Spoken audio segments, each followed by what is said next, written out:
Good evening, campers, dreamers, and babysitters. And yes, welcome to a little something special we cooked up for the Halloween season. Yes, it seems every year now we get a list, a very special list. This is basically published in an article every October 1st since I think about 2020, and it's called the Science of Scare Project. And well, we thought it would be fun considering, we are the horror experts here on YouTube. Our opinion is literally gospel, so whatever we say about a horror movie goes, right?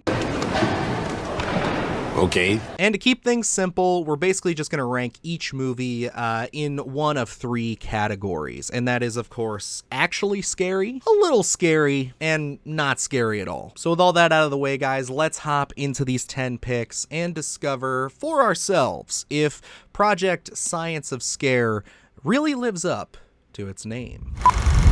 Alrighty, and first up, we have at number 10, Talk to Me, which I gotta say, I'm really happy to see this high on the list, at least cracking the top 10, just because I'm such a huge fan of this movie. I think this is definitely, I think both of us can say, one of our favorites from probably the last 10 years.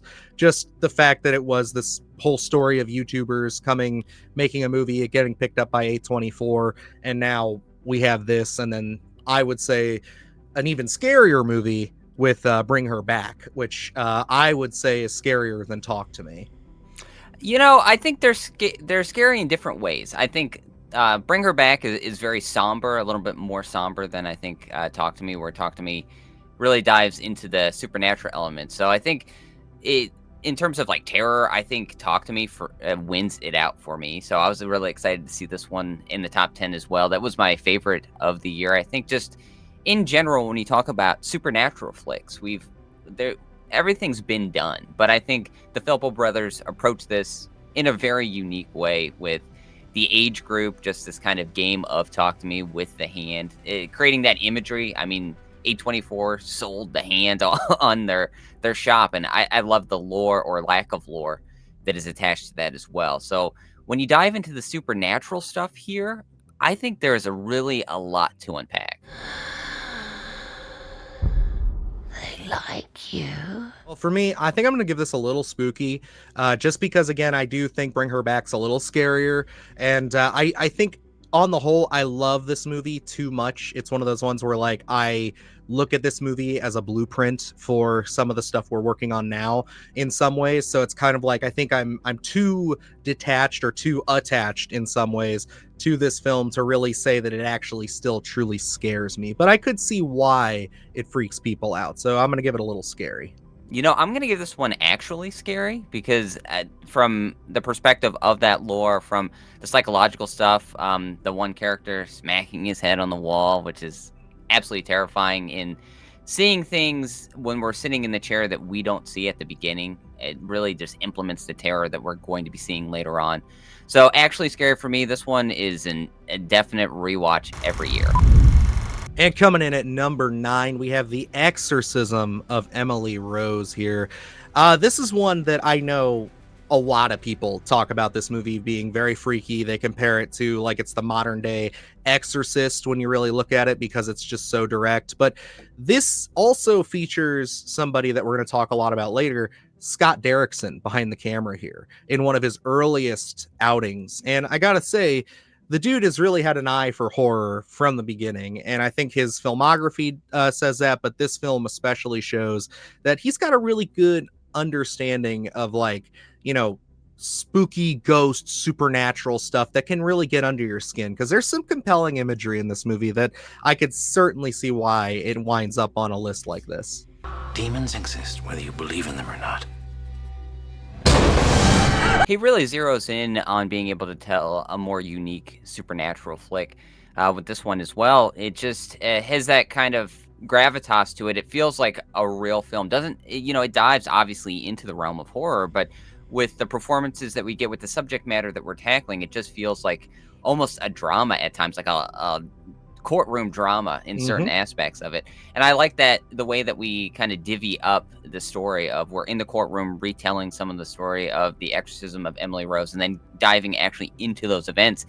And that's where we get a lot of the horror. I love just the dynamic that this one presents. It's very different than I think anything else on this list because of that approach. Yeah, this is one that certainly I think it's really good. Again, I think you're right. It impacts a little bit more, just kind of like Talk to Me, with like having a little bit more drama to it, a little bit more stakes to it. So I still think I'm going to give this one a little scary because, again, I really like this movie as a horror fan, as a horror expert, quote unquote. This is one of those things where it's like I still think my enjoyment for this movie outweighs my fear. And I love, like I said, I love the dynamic here, but I think going into the courtroom drama aspects of it and then diving into the horror realm, it kind of puts me at ease when we're in the courtroom, so I'm not always tense while watching this film. So I'm going to give it a little scary. I think, one of the scariest scenes is Emily Rose walking down the street and she's seeing those faces and that red background behind it just looks so beautiful. But at times where I feel at ease while I'm watching some of this just because I don't think there's going to be a scare. So a little scary for me. Moving right on into the number 8 spot, they have Smile. Yes, this was one that I remember the hype for this. I remember all the marketing, all the advertising. They didn't go as deep as like Long Legs or some of the other stuff we've seen recently, but they did have some fun with it. They had people popping up at baseball games. So like the hype was there. And I remember being quite surprised when I started hearing good things about this. And what I'll say is like Smile to me is a really, I guess you'd say, a really solid modern day kind of just run-of-the-mill horror film. And I mean that in the best possible way. I don't hate this movie. I think that it definitely has some good ideas that I think are done much better in the sequel. But it is one of those things to me where it's like, I could see there are some very distinct elements here that would get under people's skin. But for me, I'm just going to say it. I don't think this movie is all that scary. I don't think there's a ton of really compelling, scary bits. There's some good hints, but I could never see myself being terrified or like even having a little bit of a scare fest with Smile, at least the first one. So for me, I'm just going to say not scary. Entertaining, but not scary. I'm seeing something no one else can see except for me. It's smiling at me. Oh my God! I think we've been on the same page for this one since walking out of the theater. We were both surprised at the reception this one got, just because not a bad film, like you said, but just really run-of-the-mill, very general horror. I don't think they really dive down anything that's overly unique here. And honestly, when we got the concept of these characters smiling, I remember seeing the trailer the very first time in the theater. Thought it was a little hokey. I think we've seen this implemented in different ways throughout horror, and it just didn't really feel unique, and it didn't feel like it was going to be handled in the best way. Especially the scare that certainly never worked for me and I thought was a little funny was when the lady walks toward the window and her head kind of tilts down. I was like, I don't think anyone's really going to find that scary. So I was really surprised when this did work for a lot of people. I know people still hold us in pretty high regard. So for me, I'm going to say not scary. It was just such a general horror film that we've seen so many of these beats in a lot of other films that didn't really bring a lot of tension, didn't really bring the scares. So it just felt like something we had seen 100 times over. Let's move on to our next pick here with Smile 2 at number 7.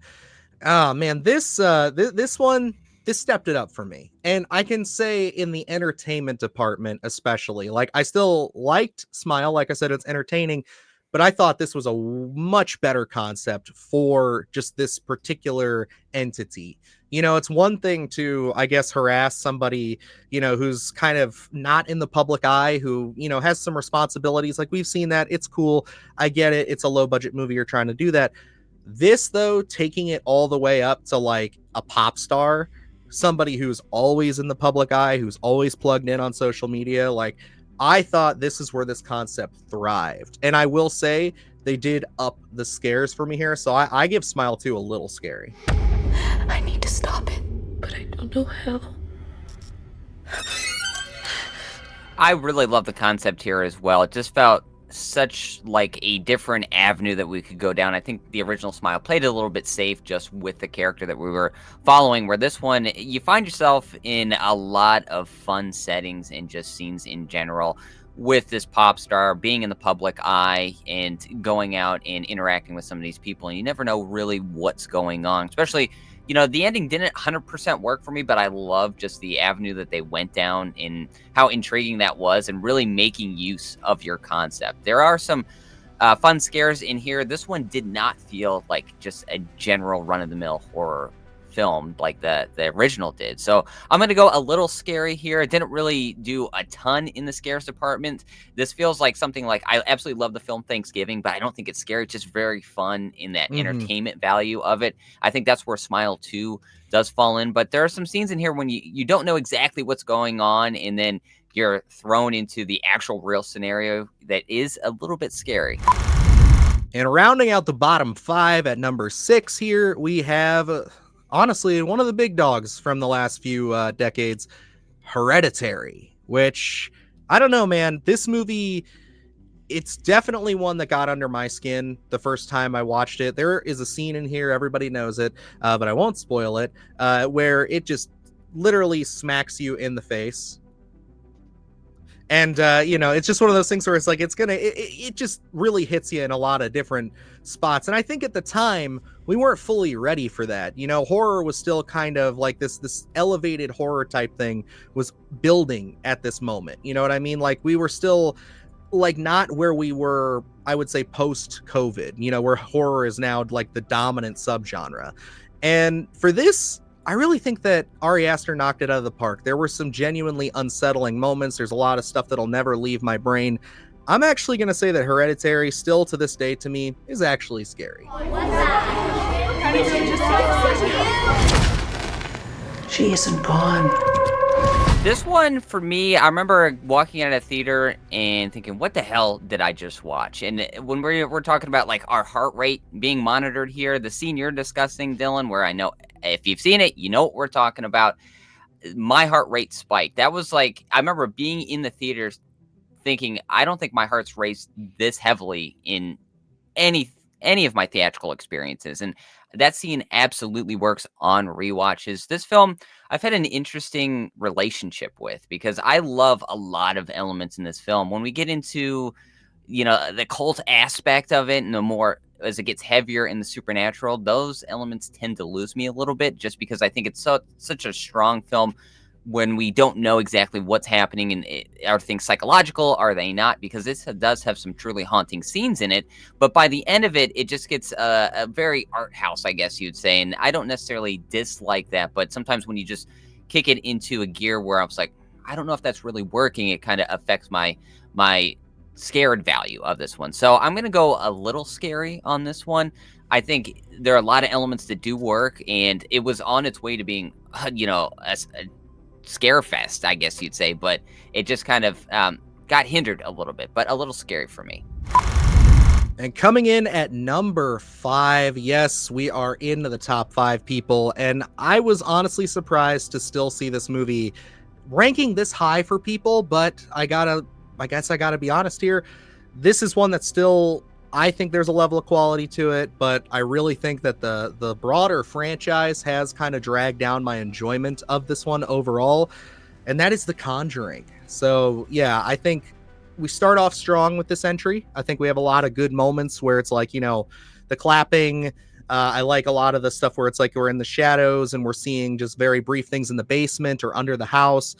But like, I just don't know. I think like where this thing goes after Conjuring 2, I just have a hard time really finding an interest in going back to this one. And I really think that the scares themselves are fine, but I don't see them ever actually working beyond my first viewing for me. So this one I'm actually going to say is not scary. Enjoyable again, entertaining, but not scary.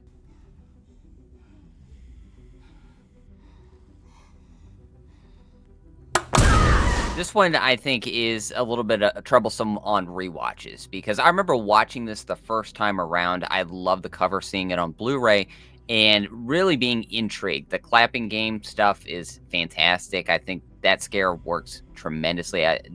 Every time I go back to it, I'm like, okay, that one, from a tension aspect, from a payoff, it works really well. But as we get deeper into the film, it just feels like it doesn't hold up as well because I know what to expect in a film like this. And I'm always looking for something to be really scary. To define it as really scary is, even though I know I'm expecting it, it's still going to hit it as maybe not as hard, but still in the ballpark of what I want. And I don't think The Conjuring does that. I still think it's a well-made film. I'm going to say a little scary, just because of some of the things that it was able to do and kind of bring in these other films, maybe not as pristine as The Conjuring. It still was kind of igniting a bit of a supernatural wave there. So I think it's got its value, just doesn't hold up on rewatches.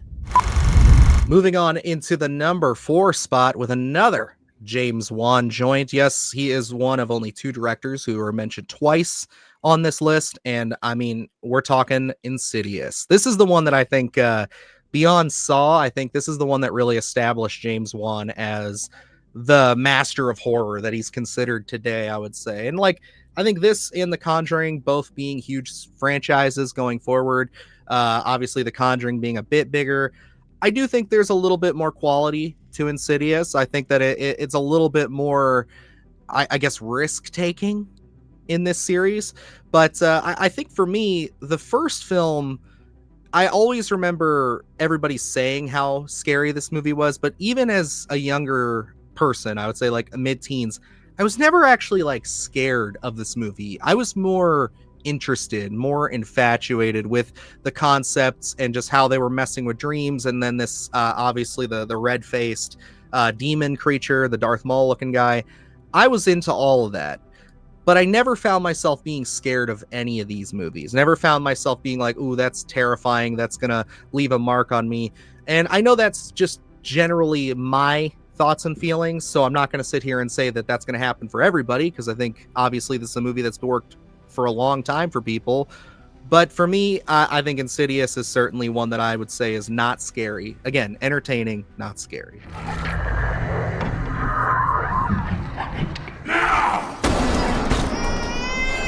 I think I'm right there with you for Insidious. I think I had this one a little bit hyped up for me on my first watch, and I think some of it's okay. It just isn't something I really go back to and watch. I think from my recollection, I believe I prefer Insidious 2, but honestly, I haven't watched the franchise regularly in quite a few years.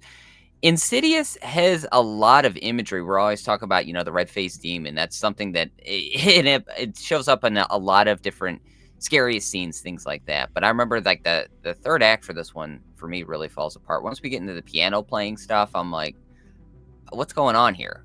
So that really just hinders it from being scary for me. I'm going to say not scary as well. It has an interesting concept, like you said. I like the idea of it, but I don't think the implementation of the scares or just what we get from the lore aspect defines this one as scary.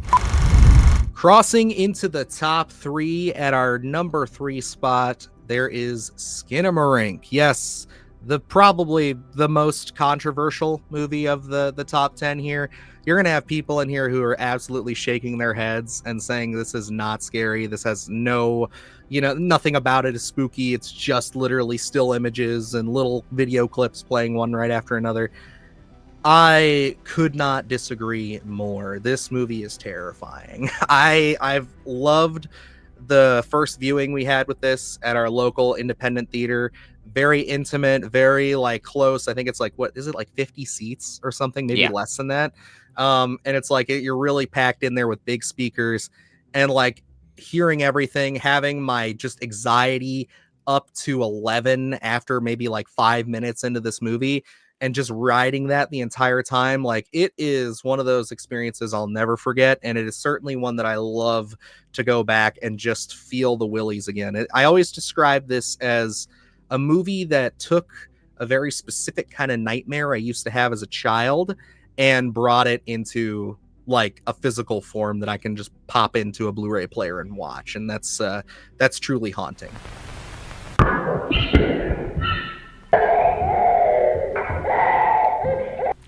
The experience when we had first seen this at that little theater of just the lights are completely off and you're just engulfed in Kyle Edward Ball's nightmare in a sense, and just being able to feel the ride that he's taking you on. I absolutely love this film. I think this one I probably struggle with because upon rewatches, this film has to have like a to-do list of it. You have to have this, you have to have that, lights off, you have to really experience it. I think a theatrical experience is prime for Skinamarink. So you really have this kind of laundry list of things for this really to hit, because I've turned it on.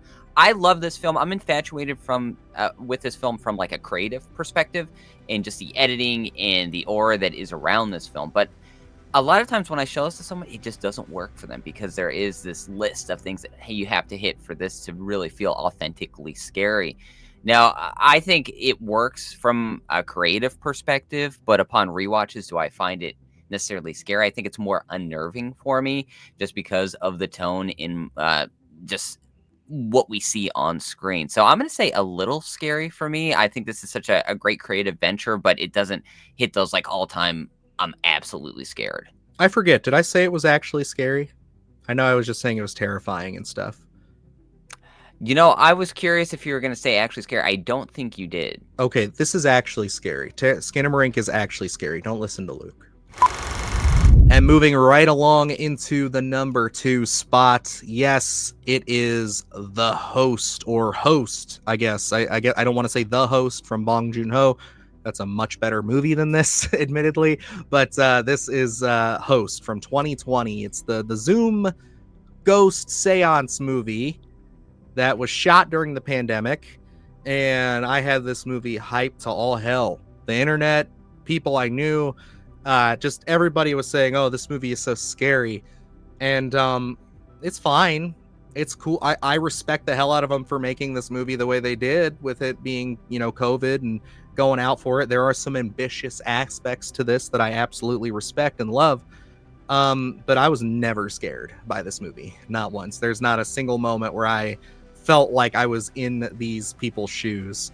And I can tell you right up front, I was just like, it's fine. It's cool. Admittedly, I haven't seen it since 2020, so maybe I do need to revisit it, but I've never found this movie scary, so not scary. And, I had zero hype for this. This is actually a new watch for me. This was the only film on this list that I had not seen. So I just checked this box a day before we're recording this. And so I had no expectation going into it. Didn't know it was like just straight on a computer screen. I think maybe sometimes in terms of horror, it's a unique concept, but sometimes I feel like there's a disconnect. Same thing with like Unfriended. I remember there was so much hype around that film, and then watching it be like, okay, I see what he did. It was creative, but it didn't really scare me. And I think that's where I'm at with Host as well. There's some unique avenues, some creative scares that they do here to build some tension. There's the face filter thing. I like when the one character has a background of her walking in and out, and then she just flies toward the camera. You don't know exactly what's going on. It could be something demonic. Hey, this is all you want! Not my fault, this is your fault! In certain aspects, but it didn't really feel terrifying. It's like, they hold their cards up until the last 20 minutes, I think, is where you're kind of just bombarded with a bunch of scares.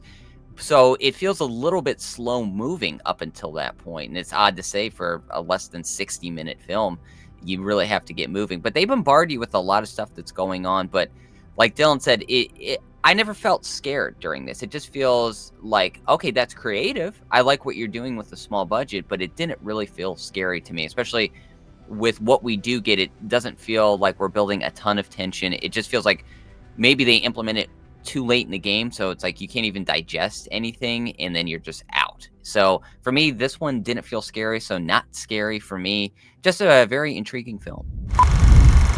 And finally, taking the number 1 spot, and I think this one's been kind of the ring master. He's kind of been the reigning champion for a while, but that is Sinister. Yes, coming in at number 1. We both love this movie. We talk about it a lot. This is one, again, that I revisited just before the Black Phone and absolutely fell in love with after really not giving it the proper time of day, I guess, when I was younger. I never really loved paranormal stuff until we started doing the channel and I got more exposed to it. And this is certainly one that always inspires me.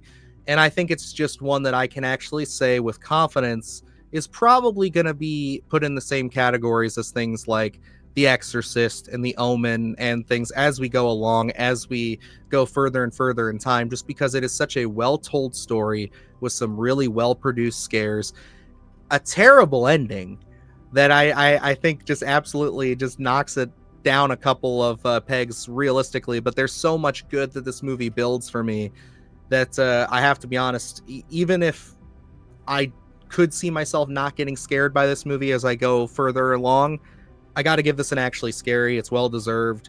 I think it's definitely one that every modern horror filmmaker strives to have this same feeling. This is an absolute complete horror film where I'd be surprised if this is not continuously in the top 5 going forward for the next decade, just because of what they're able to create. Scott Derrickson is a master when it comes to Sinister. I think those 16mm shots are never not going to be scary, whether you know what to expect from the actual narrative itself. Anytime you go into those home movies, that's always going to be scary. So it's going to hit you right back, put you back in that seat and get you scared again, even if you're feeling, reminiscent or just feeling the love for Sinister. I think there are moments in here that are going to give you genuine scares. The ending, it took me a while to revisit this one and rekindle my love for it, because I remember the end, it leaves a sour taste in a lot of people's mouths, and certainly did for me. But after watching this, seeing Ethan Hawke's performance, getting the lore behind the entire ghost entity of Bagul, and I think it's certainly great stuff. It's very intriguing. I go back, I get scared, but I also feel creative during this one. And I think that's the beauty of Sinister. It has endless rewatchability as well. I'm giving this one an actually scary. I think it is just so well done. I always get excited to turn Sinister on. And whether, it's October or it's middle of the summer, it's like never a bad time to watch Sinister.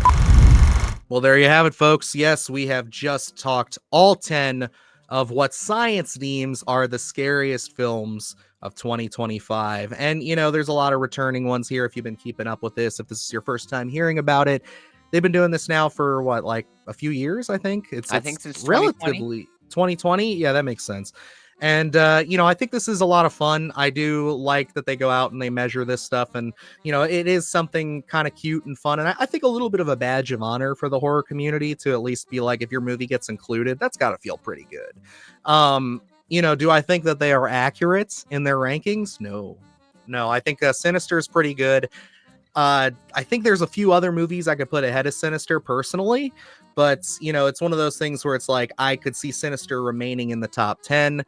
Beyond that, there's just a handful of stuff in here that I'm just like, okay, I guess I could see why general audiences were scared, but I don't know. There's definitely a few on here that I think are being glazed a little bit. Not saying we didn't glaze people in this. We're definitely big glazers on the channel here. Yeah. But there's some glazing going on in this ranking. It's my favorite kind of donut.